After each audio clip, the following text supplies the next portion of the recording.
Doctor Bhimrao Ambedkar की बात करते हैं, पूजा करते हैं उनकी हम लोग। अगर उन्होंने क्या किया, कैसे करके आगे बढ़े, उसने हम लोगों ने कभी गौर नहीं किया। उसका गाना गाते हम लोग, अरे हम तो दलित हैं, उनको बैठने नहीं दिया जाता था।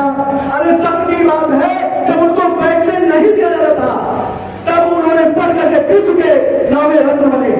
और आज हम लोगों को सब कुछ दिया जा रहा है, फिर भी मूर्खों की तरह सर झुका करके पीछे बैठे हुए हैं। मेरे नौजवान साथियों, जो जिस क्षेत्र में है, अगर शिक्षा के क्षेत्र में है वहां उत्तम रहो, कृषि के क्षेत्र में हो वहां उत्तम रहो, व्यवसाय के क्षेत्र में हो वहां उत्तम रहो। जब अपनी हर जगह पहचान बनाना होगा तो नंबर 1 पर खड़ा होना पड़ेगा। और जब तो बाबा भीमराव अम्बेडकर के चरणों में श्रद्धा सुमन अर्पित करते हुए, बहुजन समाज में जन्मे संत गुरुओं को नमन करते हुए, आज जीत का जश्न मनाने के लिए माननीय उज्ज्वल रमन जी को सम्मान समाज की ओर से देने के लिए मानव उदयराज कुशवाहा जी के नेतृत्व में हम सब लोग आज यहाँ एकत्रित हुए हैं। बहुत गर्व की बात है और बहुत गर्व की भी बात है। जब आपस में हम लोग बैठते हैं तो एक चर्चा का विषय बनाते हैं कि हमको भागीदारी नहीं मिलती, हमको पहचान नहीं मिलती, और जहां अपनी भागीदारी लेने की बारी आती है वहां हम लोग समाज की पंक्ति में या भीड़ की पंक्ति में उस जगह खड़े होते हैं जहां किसी की नजर नहीं पड़ती। आप महामानव गौतम बुद्ध की करते हैं, सम्राट अशोक की करते हैं, चंद्रगुप्त मौर्य की करते हैं, पेरियार रामास्वामी नायडू की करते हैं, संत कार्य की करते हैं, सावित्रीबाई फुले की करते हैं, ज्योतिराव फुले की बात करते हैं, शिव बात करते हैं। किन कारण से वो लोग आज महान बने, जिनकी वजह से हम लोग आज नाम ले रहे हैं, वह कार्य नहीं करते। डॉक्टर भीमराव अम्बेडकर की बात करते हैं, पूजा करते हैं उनकी हम लोग। अगर उन्होंने क्या किया, कैसे करके आगे बढ़े, उसने हम लोगों ने कभी गौर नहीं किया। उसका गाना गाते हम लोग, अरे हम तो दलित हैं, उनको बैठने नहीं दिया जाता था। अरे सबकी बात है, जब उनको बैठने नहीं दिया जाता था तब उन्होंने पढ़ करके विश्व के 9वें रत्न बने। और आज हम लोगों को सब कुछ दिया जा रहा है, फिर भी मूर्खों की तरह सर झुका करके पीछे बैठे हुए हैं।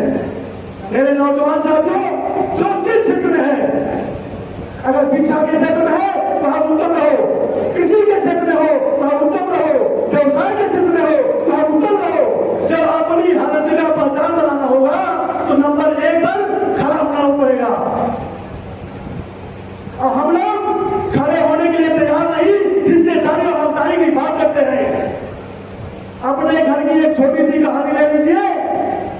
यदि बच्चे को मालिश करके तेल लगा के दूध पिला के सुला दे और वो बच्चा ठीक 5 मिनट के बाद रोने लगे, पूरा खर्च जाता है। अरे उसको दूध पिलाओ, उसको दूध पिलाओ, उसको दूध पिलाओ, वो भूखा है। अगर कोई बच्चा मान लीजिए शारीरिक रूप से अस्वस्थ है और दूध पिलाने के 6 घंटे तक न रोए, तो किसी माँ और किसी घर का मेंबर या नहीं करने के लिए तैयार होता, उसको भी भूख लगी होगी। ऐसे समाज के बच्चों, यदि आपको हक और हिस्सेदारी चाहिए तो संघर्ष करने की ठानिए, और संघर्ष लड़ाई से नहीं, विचारों से होगा। और विचार जब आपके होंगे मजबूत, कब होंगे? जब आप अपने महापुरुषों के इतिहास को पढ़ोगे, उनके पदचिन्हों में चलोगे, तब पढ़ोगे। और पढ़े कुछ नहीं तो अच्छा सुने दूसरे को गाली देने लगे। गाली देने की जरूरत नहीं है। अपने समाज को यदि आगे बढ़ाना है तो हर नौजवान को अपने समाज के दर्द को समझना पड़ेगा। कौन क्या करता है उससे मुझे मतलब नहीं है, हम क्या करते हैं उससे मुझे मतलब है। हम क्या करते हैं हमको उससे मतलब है। अगर भीमराव अम्बेडकर के समाज में या कोई उसके पहले जन्म नहीं लिया था, बहुत लोग लिए थे, मगर सब ये कौन करे? अम्बेडकर साहब ने किया और बलिदान दिया कि लोग कहते हैं उनके पुत्र की पड़ी हुई लाश या बीमार पत्नी को छोड़ करके गोल मेज के सम्मेलन में गए थे। किस लिए गए थे? अपने हक की लड़ाई के लिए, अपनी आवाज पहुंचाने के लिए, जहां से हमारी आवाज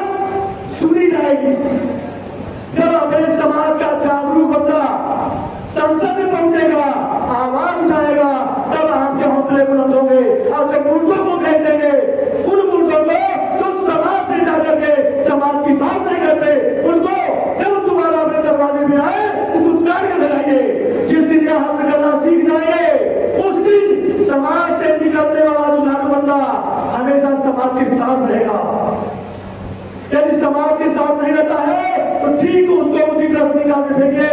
जैसे बुजुर्ग लोग कहते हैं, दूध में पड़ी हुई मक्खी को निकाल के फेंक दीजिए। समाज के इन बटेरों से, इधर तो ठीक, ये बटेरों से बचने की जरूरत है। ये बटेर अपने समाज को बेचने का काम जो करते हैं, उनसे सावधान रहने की जरूरत है। और जिस दिन उनकी पहचान आप लोगों ने कर लिया, मैं दावे के साथ करता हूं, अधिक नहीं सिर्फ 10 वर्षों में दुनिया का नक्शा बदल जाएगा। आपका इतिहास पूरा चंद्रगुप्त मौर्य सम्राट अशोक आपके अंदर का धक्के रहेगा। जैसे हम चाहते हैं, भगवान बुद्ध की बात करते हैं, भगवान बुद्ध ने किसी को कुछ कहा नहीं है। जो उन्होंने खुद करके दिखाया है, उन्होंने बार बार कहा है, मैंने किसी किताब का नहीं, मैं किसी का कुछ नहीं, मेरे जीवन का जो अनुभव रहा है, मैं वही कर रहा हूं, वही कर रहा हूं।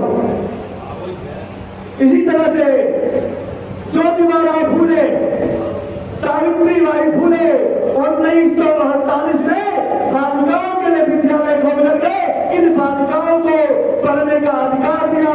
आज इन बालिकाओं से पूछा जाए तो किसी बालिका को यह नहीं पता है मुझे पढ़ने का अधिकार किसने दिलाया। शिक्षा की देवी कौन है, हमको दूसरा नाम बताया जाता है।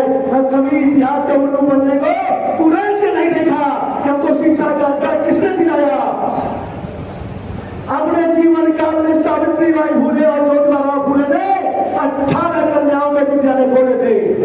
और जिस देवी की हम लोग पूजा करते हैं, इतिहास के पूरे बदले को बना लो, देखो कितने उन्होंने विद्यालय खोले हैं और किनको उन्होंने पढ़ाया है।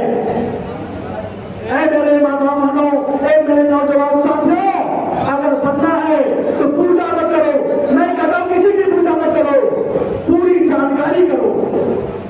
हमको जानकारी नहीं होती, हम लोग पूजा करते हुए जाते रहते हैं, किसी को गाली देते हैं। चित्र तो बदल दिया हम लोगों ने, चित्र तो बदल दिया हम लोगों ने, पर अपने अपने चरित्र को नहीं बदला। अगर बदलना है अपने चरित्र को बदलो, अपने अपने कर्म को बदलो। और जिसके लिए बदल दोगे मेरे दोस्त, उदयराज कुशवाहा को आज 9 महीने से गांव गांव जाकर यह कहना नहीं पड़ेगा कि आप अपने हक की लड़ाई लड़ो। आपको यहाँ इकट्ठा होना है, आज सम्मान समारोह है, आज आप तो ये कहने की जरूरत नहीं पड़ेगी। सीधे एक काम पर आप लोग अपने विचारों के कारवा को गांव गांव तक पहुंचाइए। स्वामी महात्मा गौतम बुद्ध, भीमराव अम्बेडकर, पेरियार रामास्वामी नायकर के विचारों को आप लोग अवश्य पढ़िए। उन्होंने स्पष्ट कहा है, जिसकी हम पूजा करते हैं क्या भूखा या भरा है। क्यों उन्होंने कहा भूखा भरा? जब समाज में किसी बच्ची के साथ बलात्कार होता है तो क्यों नहीं बोलता। मैं इसी के साथ अपनी गाड़ी को ध्यान देना चाहूंगा। मैं एक बार नौजवान साथियों से एक आह्वान करना चाहूंगा, इन जो हमारे महापुरुष है उनके विचारों पर चल करके अपने समाज को, बहुजन समाज को सुदृढ़ करें। इसी के साथ नमो बुद्धाय, जय भीम, जय भारत, जय संविधान। बहुत बहुत धन्यवाद साथियों। जोश तो इतना भरा हुआ है कि वास्तव में भविष्य दिखाई दे रहा है कि ये समाज अब कुछ करने के मूड में आ गया है। और हम चाहेंगे कि हमारे